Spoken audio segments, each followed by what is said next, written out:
Nah, kita lanjutkan dengan syafa'atul uzma. Ini yang kita singgung tadi. Ada syafaat besar, syafaat terbesar.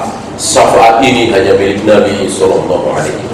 Hadisnya cukup panjang, dari Bukhari, Muslim, dan lain-lain. Saya ringkaskan saja bahwa ketika manusia dalam keadaan telanjang, panas, kepanasan, lapar, haus, dan seterusnya, maka mereka berbondong-bondong datang kepada Nabi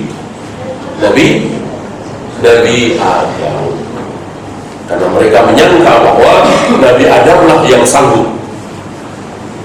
Untuk apa? Untuk memohon kepada Nabi Adam supaya menghadap Allah, agar Allah berkenan untuk segera mengadili. Yang masuk surga, yang ahlul surga biar segera masuk surga, yang kafir ahlul neraka biar segera masuk neraka. Tidak dibiarkan seperti itu, dibiarkan bertahun-tahun oleh Allah tanpa keputusan, tanpa pengadilan, gak jelas, ya, kepanasan, kelaparan, kehausan, segala macam. Tidak ada satupun yang berani berkata langsung kepada Allah. Mereka lewat Nabi Adam. Mereka berharap Nabi Adam yang akan memohon kepada Allah.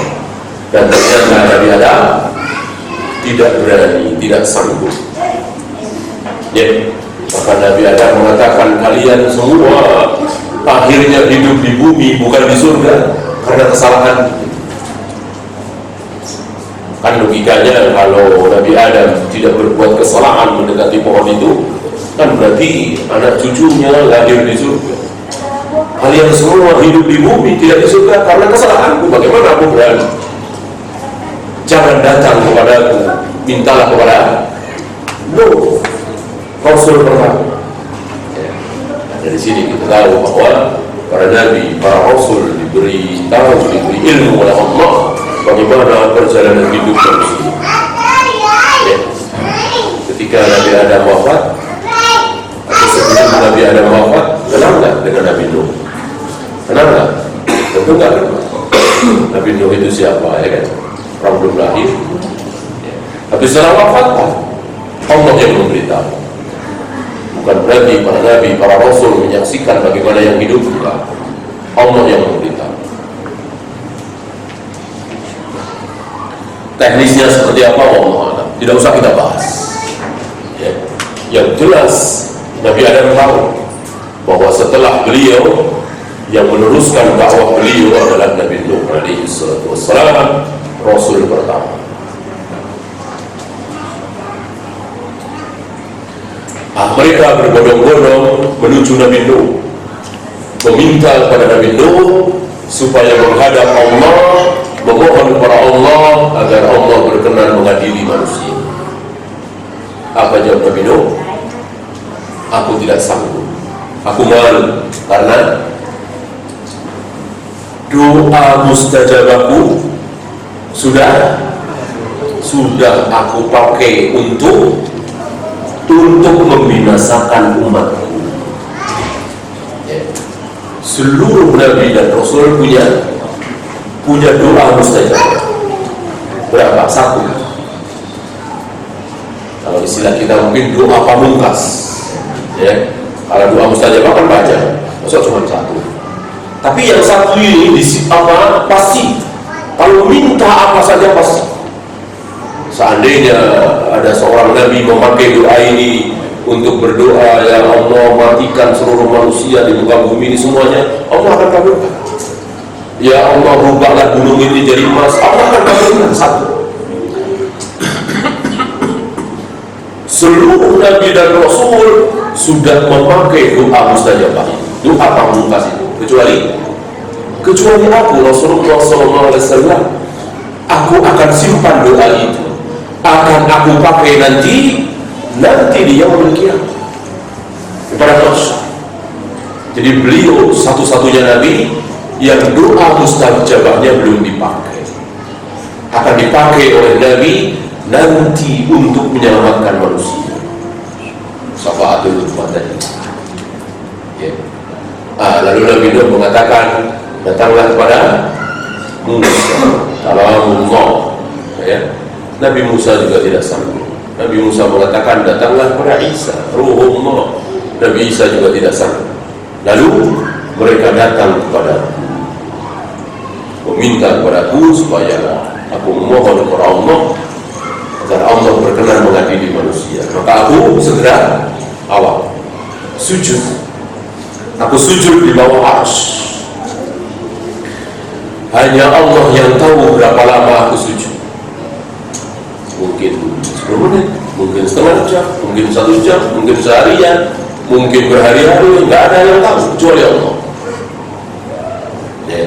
Setelah sujud sekian lama, Allah mengatakan, irfa' ra'sak, angkat kepalamu ya Muhammad, isfa' tusyaffa', berikanlah syafaat, aku izinkan, sal fatu'ta, mintalah akan aku beri. Nah inilah pertama kali Allah berkenan berbicara. Sebelumnya Allah tidak ada yang berani minta. Kalau semua orang tahu Allah sedang murka semurka-murka, diam semua. Rasulullah Muhammad SAW manusia pertama yang menyebabkan Allah mereda murkanya setelah beliau sujud sekian lama. Mulailah Nabi memberikan syafaat kepada manusia, dan mulailah manusia diadili. Dan Nabi sibuk kesana kemari. Kemana? Ketiga tempat. Nabi sibuk ketiga tempat ini. Mana? Mizan, Haud, satu lagi Sirat. Mizan, Haud, Sirat. Sebentar Nabi ke Mizan, sebentar Nabi ke Sirat, sebentar Nabi ke Haud. Sibuk untuk apa? Menyelamatkan umatnya. Di Mizan beliau berusaha supaya bagaimana caranya timbangan amal kebaikan umatnya menjadi berat. Di Haud beliau mengajak umatnya untuk minum air telaga. Nanti kita bahas secara agak khusus tentang Haud ini. Di Sirat beliau selalu memohon kepada Allah apa? Sallim, Allahumma sallim, Allahumma sallim, ya Allah selamatkan, ya Allah selamatkan. Setiap kali ada umat beliau melewati Sirat, beliau selalu berdoa, ya Allah selamatkan, ya Allah selamatkan. Inilah Nabi Muhammad, Nabi kita Muhammad SAW. Padahal tugas beliau ketika sudah di akhirat, kira-kira sudah selesai atau belum? Tentu sudah selesai, kan beliau diberi tugas itu di dunia. Sebagaimana para nabi, para rasul sudah selesai. Seandainya beliau begitu bangkit, kemudian diadili, kemudian beliau masuk surga, tidak masalah. Tidak masalah, tugas sudah selesai. Dakwah yang berat ini sudah selesai ketika beliau wafat. Tapi beliau mau tidak langsung masuk surga, tapi masih sibuk dari Sirat ke Mizan, dari Mizan ke Haud. Untuk apa? Untuk kita semua umatnya. Inilah Nabi kita Muhammad SAW. Bagaimana kita tidak cinta dengan pemimpin seperti ini, tokoh seperti ini? Bagaimana kita tidak rela mati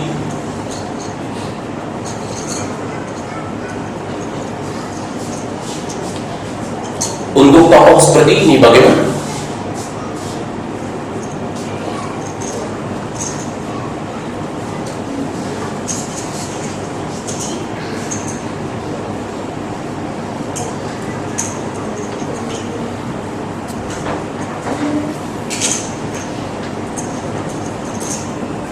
Tidak mungkin, tidak mungkin.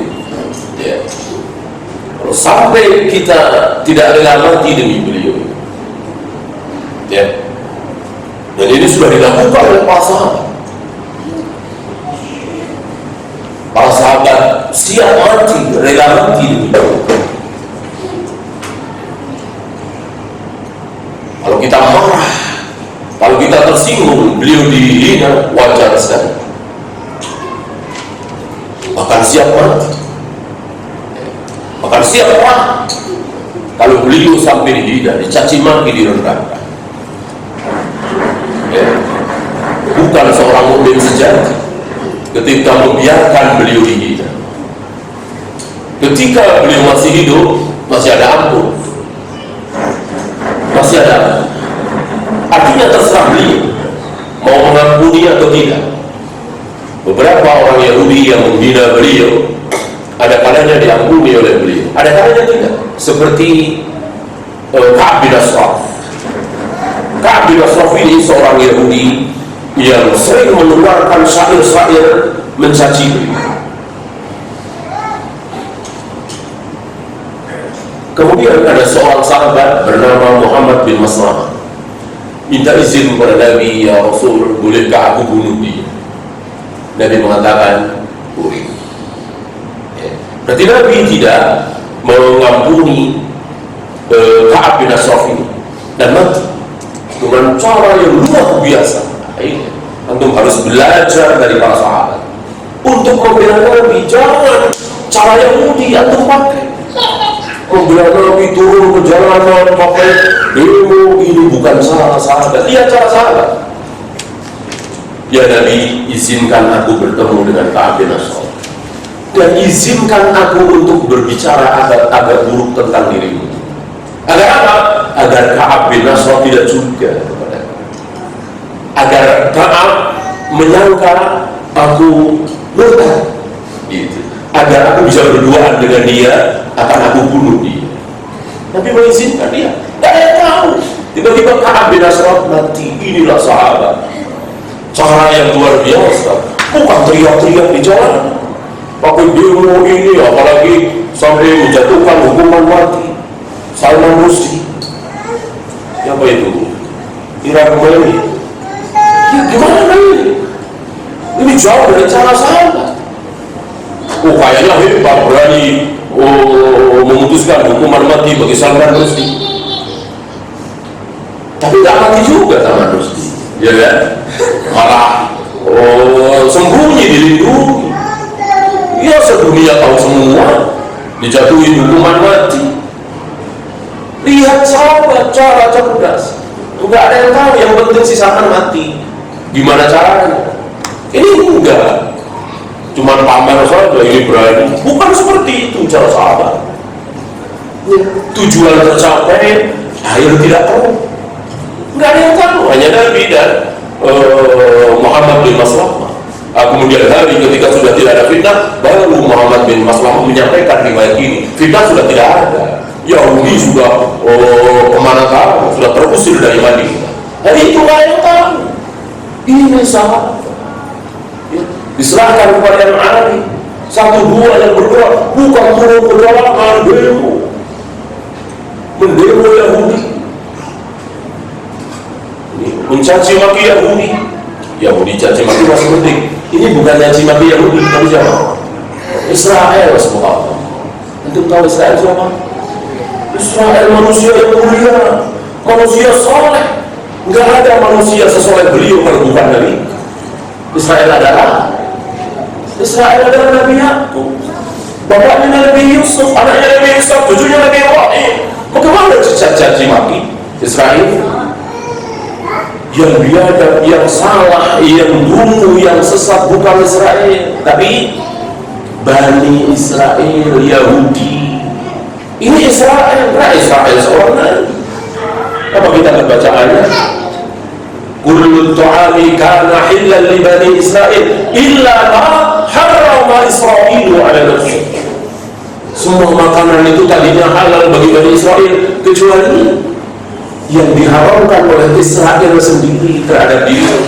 Siapa Israel sini? Nabi Yakub, ayahnya Nabi Yusuf. Yang jahat itu, yang kurang ajar anak-anak beliau. Makanya disebut Bani Israel atau Al-Yahud, mengambil dari anak tertua Yahuda. Kalian tidak mengikuti manhaj para sahabat. Suka-suka mereka, maka kekalahan demi kekalahan Allah berikan kepada kaum muslimin. Kehinaan demi kehinaan Allah timpakan kepada kaum muslimin.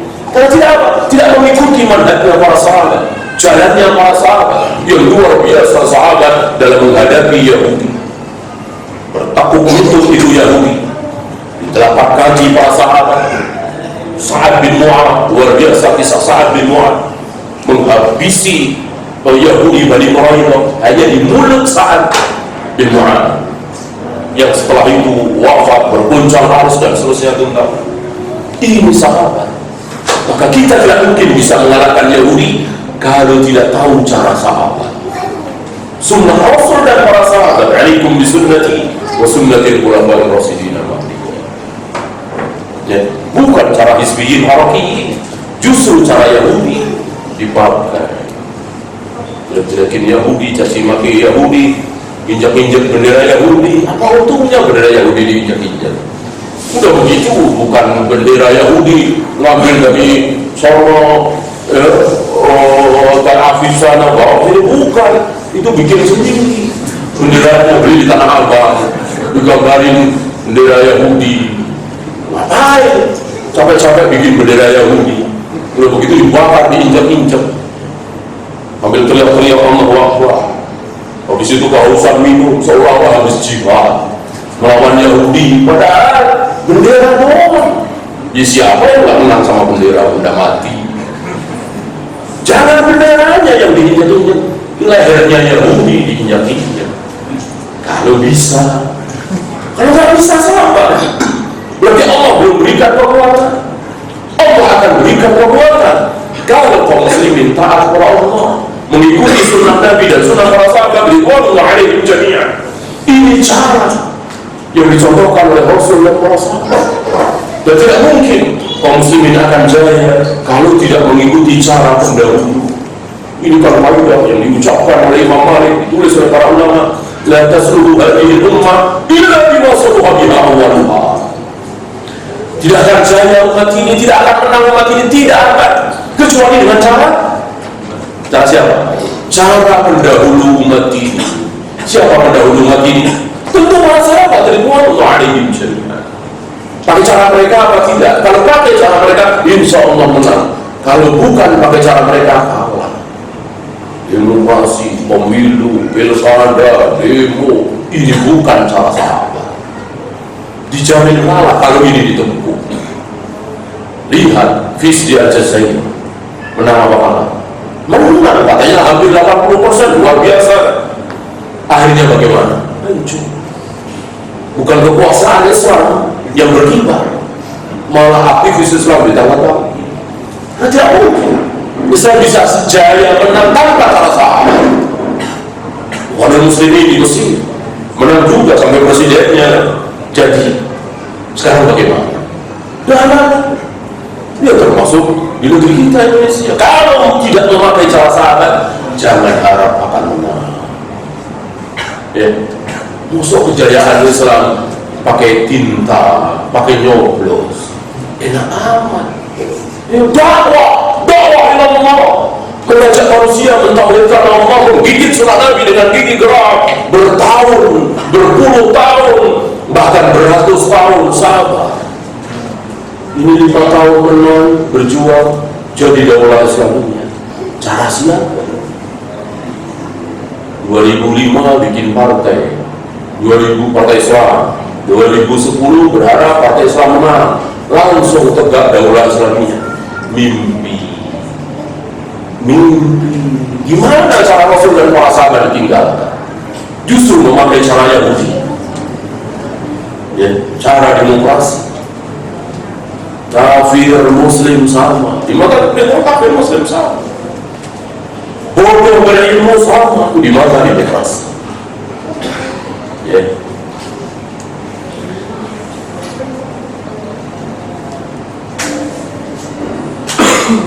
Kita lanjutkan.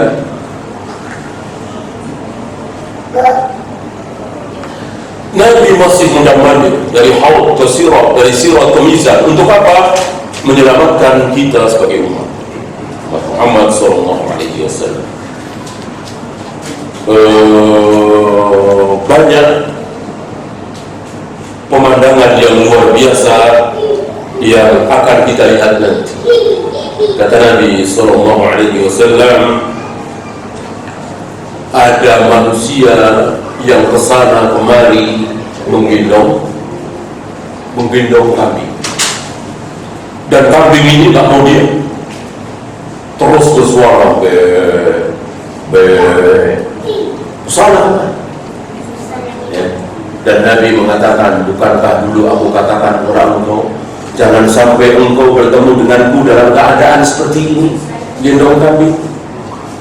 Ya, ada yang menggendong sapi, dan sapi itu terus mengeluarkan suaranya. Ada yang menggendong unta, dan unta itu tidak mau diam, terus mengeluarkan suaranya. Siapa mereka? Yaitu orang yang gulu. Orang yang gulu. Artinya kambing ini harus dibagikan, milik kaum muslimin, tapi dia bawa pulang, dia nikmati sendiri.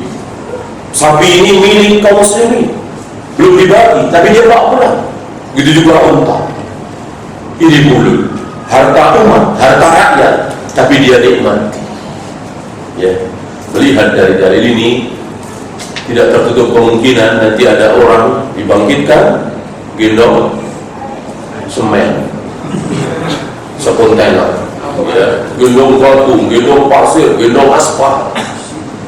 Wa inna lillahi wa inna ilaihi raji'un. Sabda Nabi SAW, kan yang dicuri, yang dikorupsi di zaman sahabat waktu itu, di zaman Nabi, nggak jauh dari kambing, sapi, unta. Sekarang luar biasa. Mestinya uang ini dipakai untuk beli aspal, mestinya uang ini dipakai untuk beli kamar, beli ini, beli itu, tapi masuk ke rekening dia. Terjadi apa yang ditakdir oleh Nabi, dia akan gendong ya.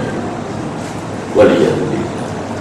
Ya, maka di pelajaran bagi kita untuk segera mengembalikan. Barangkali ada uang perusahaan, uang pemerintah, uang rakyat yang masuk ke rekening kita, segera kembalikan sebelum terjadi apa yang disabdakan oleh Nabi Sallallahu Alaihi Wasallam. Ya.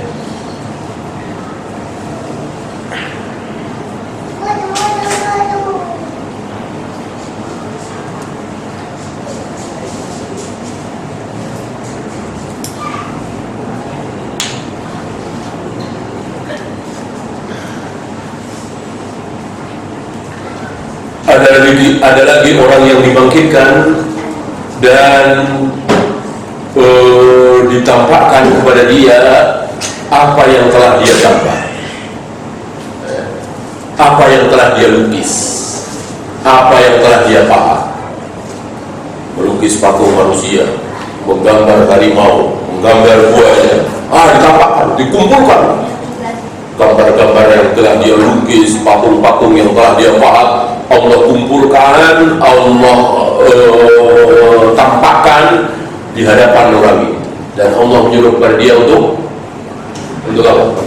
Untuk menghidupkan. Hidupkan ini, kan mati, atau menggambarkan mati, kata Allah hidupkan. Ya, karena Allah menciptakan buaya, sapi, manusia, semuanya hidup. Ini kok mati? Menyanyi Allah tapi mati, kan nggak mungkin gambar hidup, patung hidup. Oleh karena itu, seandainya kita menggambar hidup, nggak masalah. Ya. Artinya rekaman video, kemudian apalagi ada manfaat di situ ya. Para imam mengatakan boleh. Yang tidak boleh mati. Mati itu apa ya? Gambar. Maka Allah suruh hidupkan. Dan dia tidak sanggup tentu. Hanya Allah yang bisa menghidupkan yang mati, memberikan roh. Selain Allah tidak sanggup. Maka Allah yang menghidupkan. Di buaya yang telah dia gambar, singa yang telah dia lukis, dan seterusnya, Allah hidupkan. Lalu disuruh menyiksa dia, ya, dibesarkan. Kalau dia yang dia gambar kecil, semut misalnya, atau ular kecil, dan dibesarkan. Ya. Bagaimana orang yang suka gambar singa, gambar buaya, gambar apalagi manusia kuat, ya, akan menyiksa dia. Waliyadzubillah. Maka ittifaq para ulama berdasarkan dalil ini, menggambar haram, melukis haram. Di hal yang sangat gamblang, terang benderang, berapa banyak saudara-saudara kita nggak paham, saudara-saudara kita nggak tahu. Bahkan anak-anak kita diajari melukis, ya. Melukis nggak pilih-pilih, mau manusia, mau hewan, mereka lakukan, ya. Adapun pilih-pilih boleh, dan itu anjuran Ibnu Abbas. Jadi ketika Ibnu Abbas menyampaikan hadis ini, asyadun nasi adaban yawmal qiyamati al-musawwiru, manusia yang paling dahsyat azabnya nanti pada hari kiamat adalah para pelukis, para pemahat. Lalu sampaikan hadis tadi, gemetar bahwa ada seorang pelukis itu gemetar mendengarkan hadis yang dibawakan oleh Ibnu Abbas. Inilah para tabi'in luar biasa takut dengan ancaman Nabi. Tidak seperti kita, orang tabi'in takut, gemetar mendengarkan hadis Nabi yang disampaikan oleh Ibnu Abbas. Nabi sudah wafat.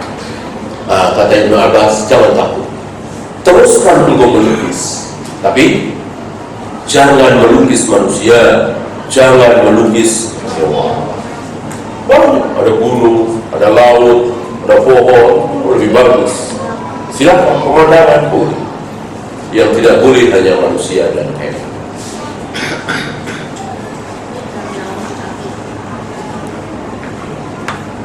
Bagaimana tangan, kaki? Umumnya para ulama membolehkan. Kenapa? Karena ketika Nabi pulang dan ada patung manusia, Nabi menyuruh apa? Menyuruh membuang kepalanya, memenggal lehernya. Tangan kaki berarti kan masih ada. Ada di sini pulang hukum boleh. Kalau tidak boleh, tentu Nabi akan memerintahkan robohkan, buang, bakar. Nabi hanya mengatakan buang kepalanya. Berarti inti manusia adalah kepala, inti hewan adalah kepala, ya. Maka patung atau gambar tangan, kaki dan seterusnya boleh. Yang tidak boleh kepala, wajah.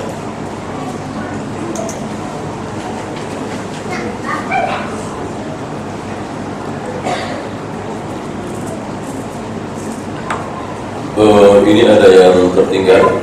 Siapa yang pertama kali diberi pakaian? Nah, Nabi Ibrahim alaihi salatu wassalam. Tahu sebabnya? Iya. Balasan Allah atas kesabaran beliau. Ketika beliau diuji oleh Allah, harus telanjang, harus terlihat auratnya saat beliau dibakar. Kan yang tidak mempan dibakar adalah rambut beliau, kulit beliau, tulang beliau. Adapun pakaian beliau terbakar, ya. Maka beliau telanjang tentunya di hadapan manusia. Nah, beliau sabar atas musibah ini, maka Allah ganti yang lebih baik. Ya, barang siapa yang sabar atas musibah yang dia terima, maka Allah akan ganti yang lebih baik. Atau dia meninggalkan sesuatu karena Allah, dia tinggalkan gaji yang 100 juta, 90 juta. Karena apa? Karena dia takut kepada Allah, ini riba, ini judi, asuransi. Apakah Allah akan ganti yang lebih baik? Man taraka syai'an lillah awadahu Allahu lahu khairan minhu. Barang siapa yang meninggalkan sesuatu karena Allah, maka Allah akan ganti yang lebih baik. Ya.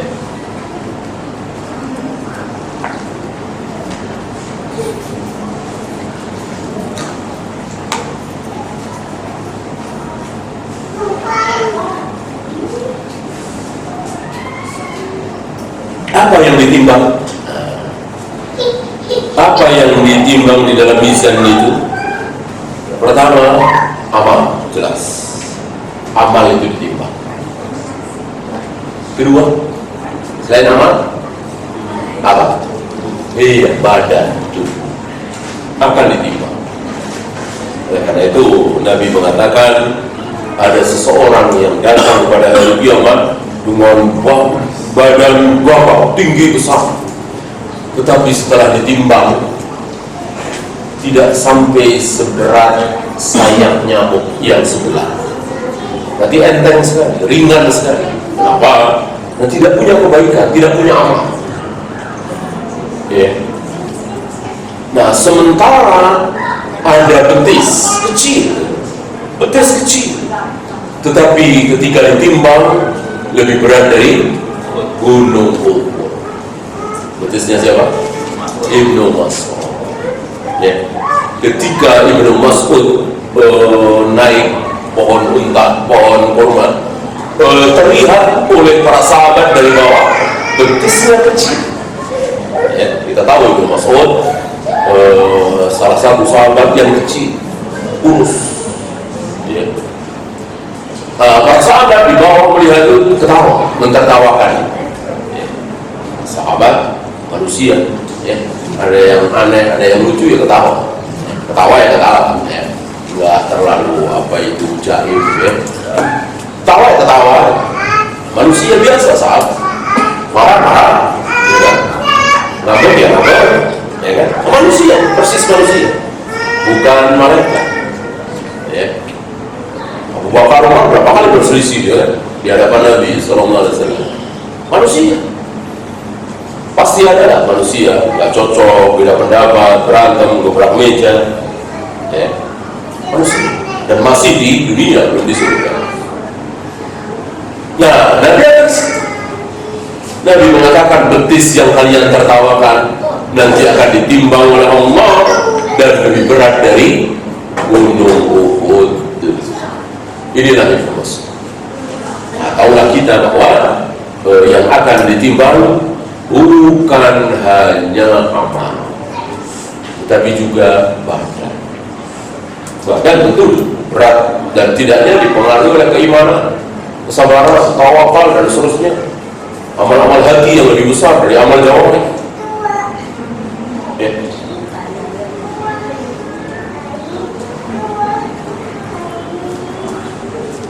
Semakin berat, semakin mulia. Ini berbeda dengan anggapan sebagian orang. Kalau mayat diusungnya berat, berarti banyak dosa, neglis. Ya. Justru timbangan di akhirat nanti ketika berat, berarti mulia, penuh dengan kebaikan. Kalau ringan, berarti sedikit kebaikan.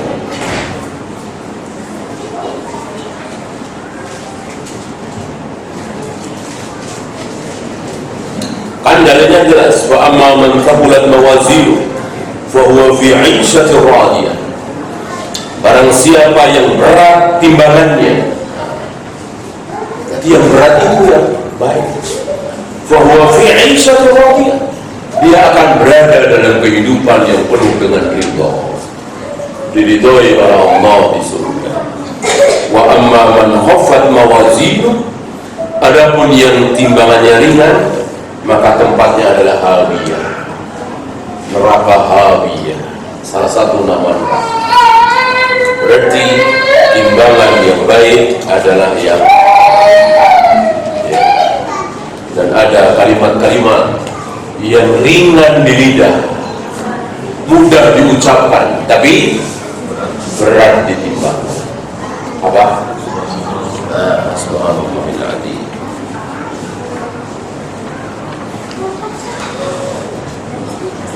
Itu semua dengan ilmu. Tanpa ilmu kita nggak tahu. Dikiranya ini sepele, kita tinggalkan. Dikiranya ini besar, kita kejar-kejar, padahal kecil. Kan besar kecilnya harus dengan ilmu, harus wahyu yang menentukan Allah dan Rasul. Bukan pikiran kita, bukan akal kita. Ambil contoh, ada orang sama-sama beramal, sama-sama karena Allah, sama-sama ikhlas. Yang satu apa? Gali kuburan sendirian. Ikhlas karena Allah, mudah-mudahan ada pahala. Karena ada saudara yang mati harus dikubur, dia gali kuburan, tidak mau dibayar, ikhlas karena Allah, sendirian. Mudah-mudahan ada pahala. Ya, mungkin bisa setengah jam, 1 jam sendirian. Pokoknya capek lelah, dapat pahala insya Allah. Berapa pahalanya? Wallah, berapa pahala? Ya Allah, ya Allah. Ya. mungkin bisa sampai sejam, ya, capek lelah. Nah, si fulan nggak berbuat seperti itu, tapi takbir 4 kali. Takbir 4 kali, bukan angkat kepala 4 kali, angkat tangan 4 kali, bukan. Takbir 4 kali. Allahu Akbar, Allahu Akbar, Allahu Akbar, kemudian salam. Ya. Tentang angkat kepala itu, yang angkat tangan itu yang pertama. Ya. Waktu lihat ada pun yang kedua, ketiga, keempat butuh dalil. Kalau tidak ada dalil, iya. Kalau ada dalil tentu sampai awal. Dia takbir 4 kali, kemudian salam. Ya. Berapa pahalanya? Satu kilo, satu burung. Padahal mungkin nggak sampai sebelumnya. Mungkin cuma 7 menit atau 5 menit, nggak peringatan. Dengan apa ini? Dengan ilmu, mengalahkan yang satu jam. Capek, keringetan, haus, kotor, sama-sama karena Allah, sama-sama ikhlas. Apa ini? Ilmu. Untuk tahu mana amal besar, mana amal kecil, mana keutamaan besar, keutamaan kecil, dengan ilmu, dengan wahyu. Ilmu adalah qala Allah wa qala Rasul. Ilmu itu qala Allah wa qala Rasul. Di luar itu min wasawis syaitan, waswas syaitan. Katanya, bukan ilmu. Ilmu adalah qala Allah wa qala Rasul. Ya.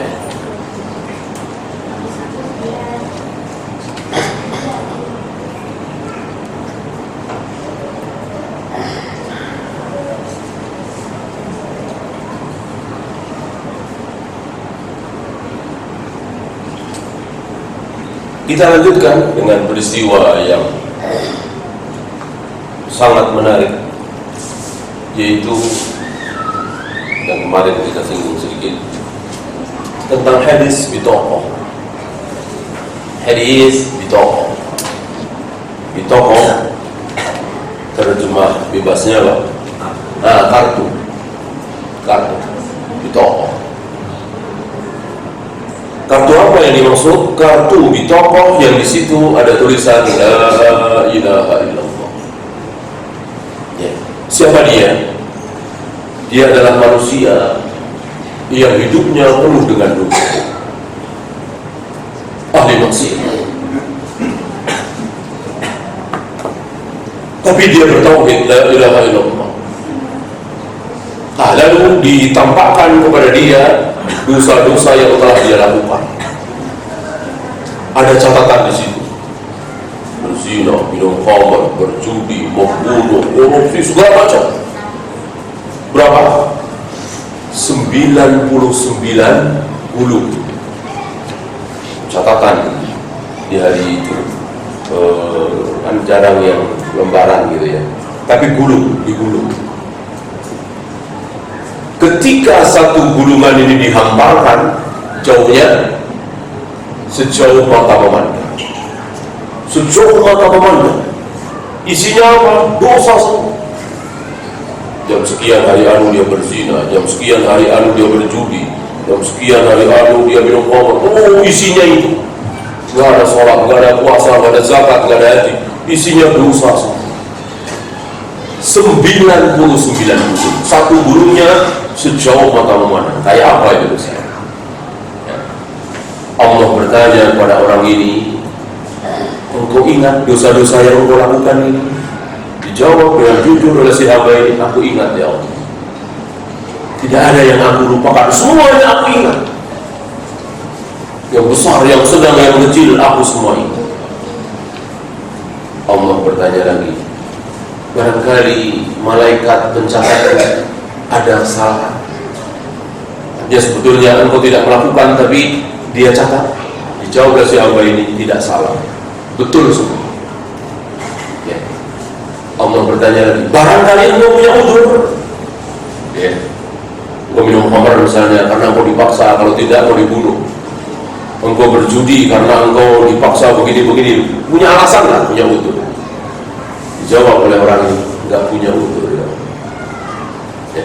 Semua aku lakukan atas kemauan saya, kehendak saya, nggak ada yang maksa, nggak ada yang ancam saya.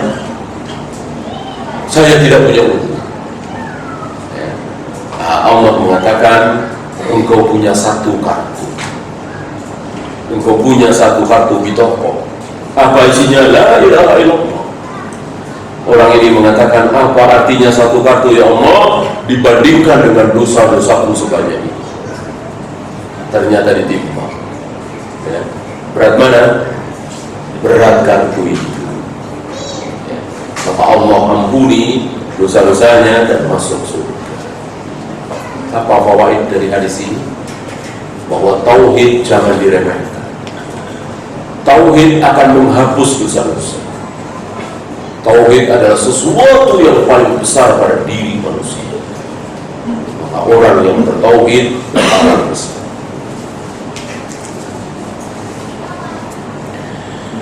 Ya, kita lanjutkan tentang haud. Haud adalah telaga, di mana telaga seluruh nabi dan rasul memiliki telaga. Adapun telaga Nabi Saleh itu hanya sebanyak susu untanya. Riwayat ini tidak sahih. Riwayat ini baik. Jadi tidak boleh kita memastikan bahwa telaganya Nabi Saleh hanya seperti itu. Baiknya bagaimana omongan? Yang paling luar biasa, yang paling besar adalah telaga Nabi SAW.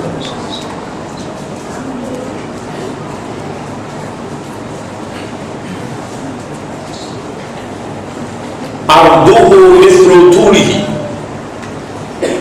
Lebar dari telaga itu sama dengan panjangnya. Berarti seperti kotak gitu ya. Tidak panjang, ada panjangnya, ada lebarnya ya. Panjangnya dengan lebar, arduhu dengan tuluhu sama. Berapa kira-kira? Masir atau syahri? Perjalanan sebulan. Perjalanan sebulan. Lebih panjang sekali. Sebulan perjalanan dengan kuda misalnya, berapa ribu kilometer. Sebulan tidak berhenti terus.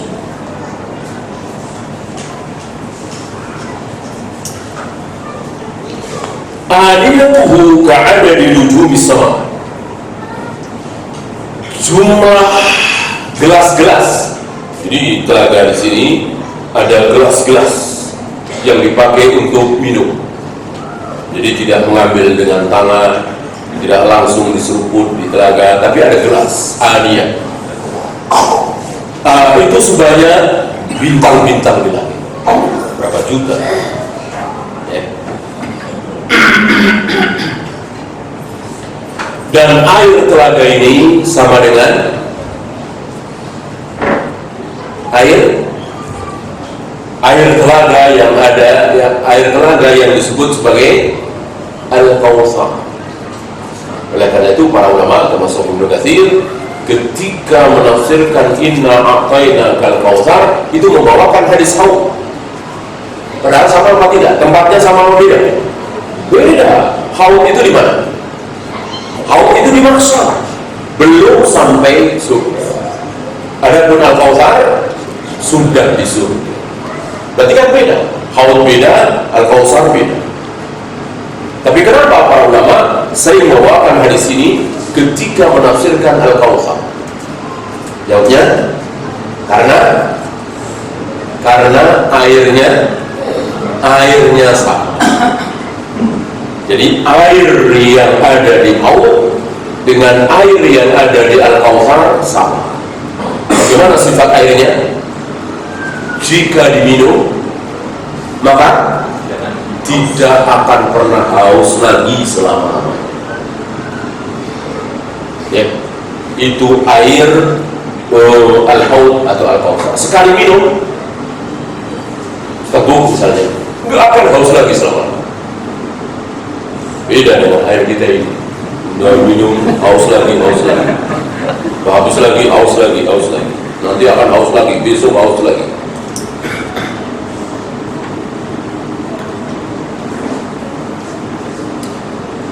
Ada pertanyaan, kalau nggak haus, nggak enak dong minum, gitu ya. Kalau nggak haus, nggak enak dong minum. Saya kira ini terlalu mengada-ada. Apakah orang minum itu harus haus? Ya. Minuman yang disukai kan kopi atau minuman mabuk, ya kan? Memabukkan kan halal nanti. Apakah nunggu haus? Tidak. Dan rata-rata kita minum kopi bukan karena haus. Hausnya ada kopi nggak? Nah, saya kira jarang. Haus kan air putih, ya kan? Kalau kopi itu karena memang ingin menikmati rasanya, sensasinya, kelezatannya. Nah begitu kira-kira kita bisa minum. Nggak minum nggak apa-apa. Tapi kalau nikmat, lezat, wangi, nah kita minum. Ya.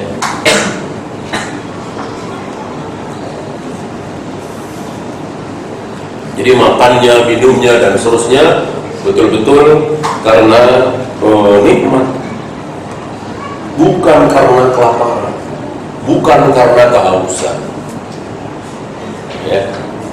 Tapi karena memang untuk menikmati dan nggak ada kenyang, kapanpun mau makan bisa, tidak seperti kita di dunia ini. Ya. Sudah kenyang sudah. Nggak bisa merasakan nikmat lagi. Di surga tidak ada kenyang, tidak ada lapar, tidak ada haus. Ya, kapanpun mau minum lezat, kapanpun mau makan lezat. Kok bisa begitu? Itulah surga. Ma'ainul ra'at, wala udhun sami'at, wala khatara ala qalbi bashar. Kenikmatan yang belum pernah terlihat oleh mata, belum pernah terdengar oleh telinga, dan belum pernah terbayangkan di hati.